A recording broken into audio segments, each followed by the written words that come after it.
আজকে ঝড়ের জন্য আমাদের ঘরের সামনে গাছ ভেঙে গেল। চলো তোমাদেরকে সত্যি বলি। হাই, আমি রাজা। আর আজকে আমার ব্লগিং D55। তো সকালবেলা মার্কেটে চলে আসি, আর মার্কেটে এসে দেখি দাদা আগের থেকে নিজের দোকান খুলে দিয়েছিল। তারপর আমি আমার দোকানটা খুলে দিই আর ঝাড়াঝাড়ি করা শুরু করে দিই। আর তারপর আমি চলে আসি এই হোলসেল দোকানে। আর এখানে তো এত ধরনের হিল ফ্ল্যাট স্যান্ডেল রাখা ছিল কি আমি বুঝতেই পারছিলাম না কি নিবো। তাও আমি এখান থেকে কিছু স্যান্ডেল নিয়ে নিই আর চলে আসি দোকানে। তারপর সব জিনিসগুলোকে জলদি নিজের জায়গায় লাগা দিই। আর ভাইটার সাথে কিছু কথা বলি। তারপরে আমি নিজের কাজে লেগে যাই আর এক এক করে সব কাস্টমারদেরকে প্যাক করে দিতে থাকি। কিন্তু এত ভিড়ের মধ্যে আমরা চা খাওয়া কোনোদিন ভুলি না। আর এই ভাইটা বলছিল কি আমার ব্লগ দেখে, তাই একে আমি আমার ব্লগে নিয়ে নিলাম। তারপরে এই ছোট ভাইগুলো আমার সাথে দেখা করতে আসছিল, তো এদের সাথে হাত মিলাইনি। আর এরকম ভাবে দোকানদারি করতে করতে সন্ধ্যা হয়ে যায়, তো জলদি ঝাড়াঝাড়ি করে নি। আর এই আমাদেরকে লস্যি দেখা দেখাচ্ছিল, কিন্তু এই কি জানে এর আগের থেকে আমরা লস্যি আর দই লুকা রাখছিলাম, আর এখন আমরা দুজনেকে দেখা খাবো।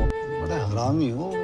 তারপর আমাদের মালিক আমাদের দোকানের জন্য নতুন ম্যাট কিনে আনে, আর এর মধ্যে চলে তো সেই মজা। আর এই গরিব গুলাতে এর মধ্যে শুয়ে বসে দিন কাটাই দিবেন নিজের। কিন্তু তারপর দোকানে পুরো ভিড় লেগে যায়, তো আমি সবাইকে প্যাক করে দিতে থাকি। কিন্তু তখনই এত জোরসে ঝড় শুরু হয়ে যায় কি সবার দোকানের লাইন চলে যায়, তার জন্য সবাইকে দোকান বন্ধ করতে লাগে। আর 2 মিনিটের মধ্যে সবাই দোকান বন্ধ করে দেয়। কিন্তু তারপর বাড়িতে এসে দেখি তো আমাদের বাড়ির সামনে অনেক বড় একটা গাছ ভেঙে পড়ে গেছিল, আর এটা অনেক ডেঞ্জারাস ছিল। তার জন্য বলে ঝড় আসলে ঘর থেকে বাইরে যেতে লাগে না।